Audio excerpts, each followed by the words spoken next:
Imagine opening your banking app, and instead of stress, you actually feel calm. No mental math about whether you can afford coffee. No anxiety when a random bill appears.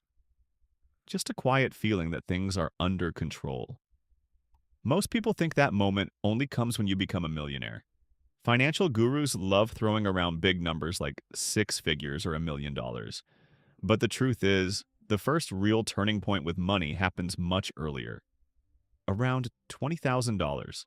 That might sound random, but it changes far more than just the number in your bank account. The problem most people face is that they live in what you could call financial survival mode.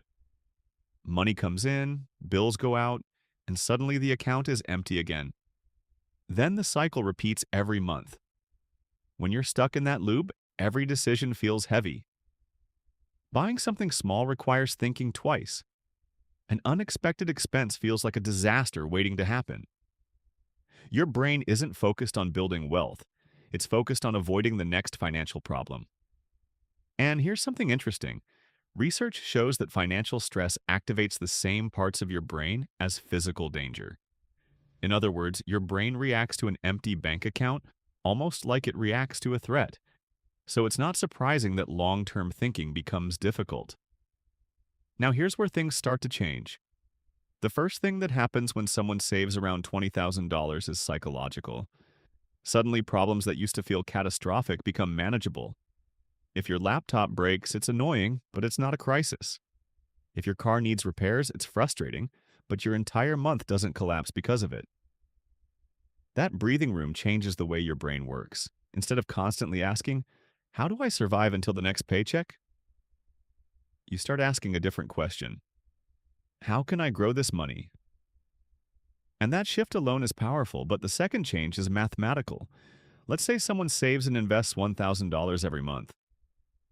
Reaching the first 20,000 might take well over a year of discipline and patience. It feels slow, and honestly, this is where many people give up. But once that first amount is invested, something interesting happens. Your money begins generating its own returns. Suddenly, the next 20,000 doesn't take as long. Your monthly savings are still there, but now your investments are also contributing. It's like pushing a snowball.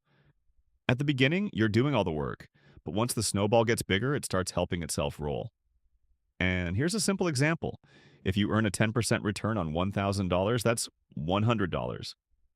Nice, but not life-changing. But a 10% return on $20,000? That's $2,000. Same percentage. Same investment strategy. Completely different impact. And this is when people start to realize something important. Their money is finally working alongside them instead of sitting still. But the third change might be the most underrated one. Saving $20,000 can completely change your relationship with your job. When you live paycheck to paycheck, you depend on that next salary. Walking away from a bad work situation feels impossible because your financial survival depends on staying there. That creates pressure. It affects how you negotiate, how you handle conflicts, and even how confident you feel at work. But when you have a financial cushion, even a relatively small one, something changes. You're no longer operating from desperation. You can ask for a raise, you can explore new opportunities, you can push back against unreasonable demands. And here's the interesting part. Many people never actually use this safety net, but simply knowing it exists changes their behavior. Confidence grows. Decisions become less fearful, and that often leads to better opportunities and higher income over time.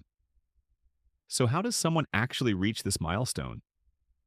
The process isn't complicated even though it requires discipline. First, saving has to become automatic. Treat it like a bill that gets paid every month. Second, avoid letting your lifestyle grow every time your income increases.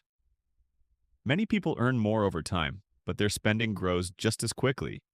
And third, invest consistently. It doesn't require complex strategies or secret financial tricks.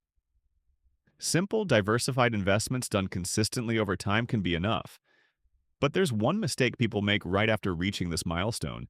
They celebrate by spending the entire thing.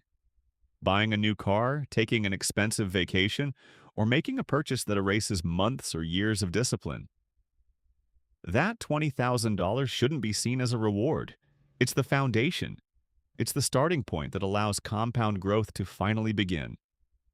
So, to summarize, this number matters for three main reasons. First, it moves you out of financial survival mode. Second, it allows compound growth to start making a real difference. And third, it gives you freedom and confidence in your career decisions. It won't make you rich overnight, but it changes the direction you're moving. And sometimes, changing direction is the most important step of all. So now I'm curious, how close are you to your first $20,000?